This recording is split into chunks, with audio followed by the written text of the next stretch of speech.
Come along, children. Now we're going to have a little music.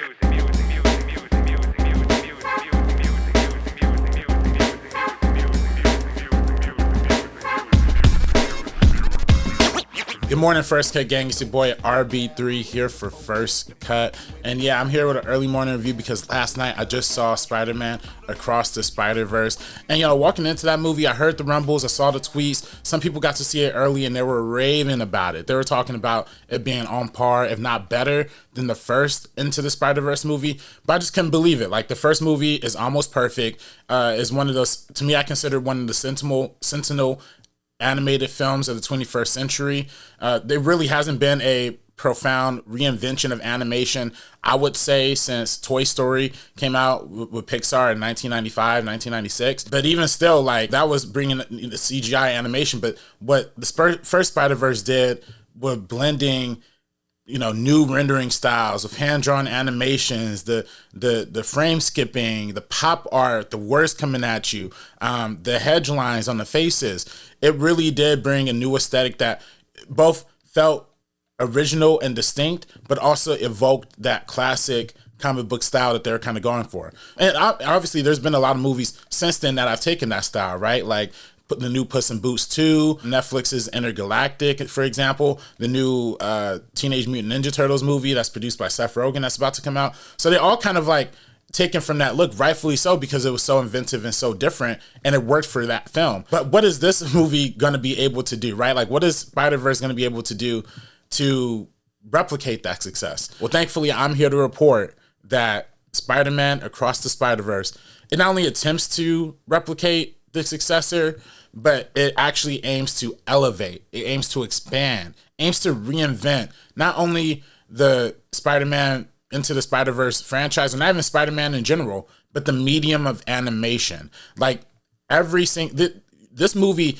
takes that saying, every frame's a painting, to a whole nother level. It really does blend an amazing combination of art house animation and superhero fun imagery, and just makes it mainstream and accessible, but also intimate. Now, this 2023 Into the Spider-Verse movie begins with an emotional cold open where Gwen Stacy, she's still thinking about Miles Morales. She's still kind of thinking about escaping her life in general. And, through opening with her perspective, it's really clear that this is her movie, and a lot of character arcs that we saw and the hero's journey that we saw from Miles in the first movie, we're going to kind of see a little bit with her. This is all presented in a beautiful, gorgeous, jaw-dropping, astonishing, every single adjective you could think of, kind of use of watercolor painting and watercolor paint and 3D rendering. So it looks like all of her scenes are like in this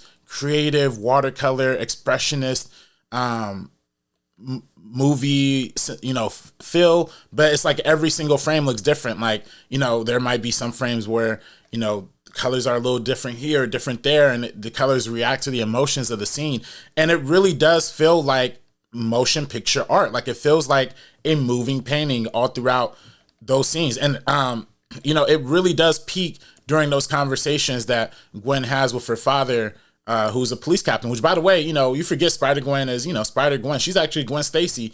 She has that same chronology that we're all familiar with. Now, for me personally, I've seen a lot of Spider-Man I've seen all the Spider-Man movies, seen all the Spider-Man cartoons, played a lot of Spider-Man video games. I personally haven't dove deep into the Spider-Man comic books where it gets into the multiverse and all this stuff. So I wasn't familiar with a lot of these people's backstories and a lot of these creations. But the way they introduce not only Spider-Gwen's conflict, but the new characters that are surrounding her, right? Like, we get introduced to other Spider people like Jessica Drew, who's played by Issa Rae. She's like a pregnant Spider-Woman. Then we get Hobby, who's played by Daniel Kaluuya, probably one of the funniest characters in the entire film, who I'm loving all the way. I cannot wait to see him in the sequel even more.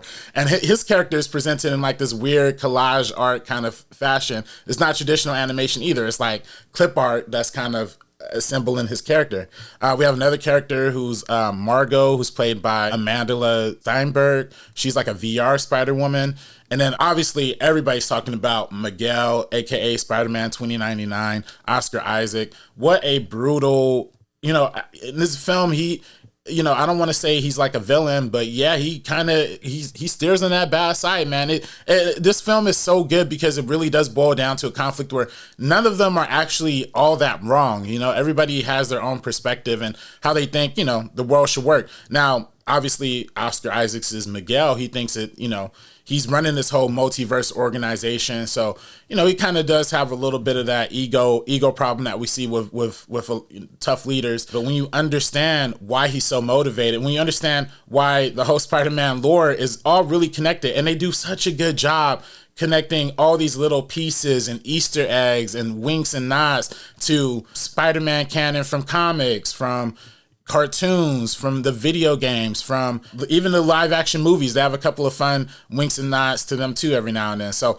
it's just really, really fun to see how they explore all of these different facets of the Spider-Man universe and really brings it all together in the same way that this film brings together all the various forms of animation. And again, it's easy to talk about the film's visual brilliance because of how dynamic and how breathtaking everything was. But, those big cinematic moments only hit so hard because of both the airtight story, which runs at a rapid pace. It feels like, you're just you're just carrying on with the story at a relentless momentum, but not in the stressful, like anxious way, but in like a, you're just on a ride. But also, the unforgettable characters. Like we came to love Miles Morales in the first movie. But this time he's like growing up. He has more at stake. His family, his police lieutenant dad, he can't really talk to him. How tough is it? How tough it is for young men or young people in general to talk to their parents. And it's a similar conflict that Spider-Gwen is dealing with, which why she ends up on the run with, all these elite other Spider people. But back to Miles, he's juggling school, he's juggling life, he's trying to be Spider-Man, he's still thinking about his Uncle Aaron, the Prowler, and he think he's going to be fighting this villain of the week called The Spot, who's played by Jason Schwartzman, I think that's this fella's name. I'm sorry, I'm bad pronouncing names, but the actor. He's in a lot of Wes Anderson movies. He plays this crazy villain with like black dots on his body. It's hard to even like describe this concept. So imagine how hard it was to animate and like conceptualize it from behind the scenes level, right? But The Spot, just like Hobby, who I mentioned before, are just more brilliant examples of how this movie stretches the limits of animation to such like vast extents, in such creative ways that you're just like, whoa, like you really are excited just to see where it happens next.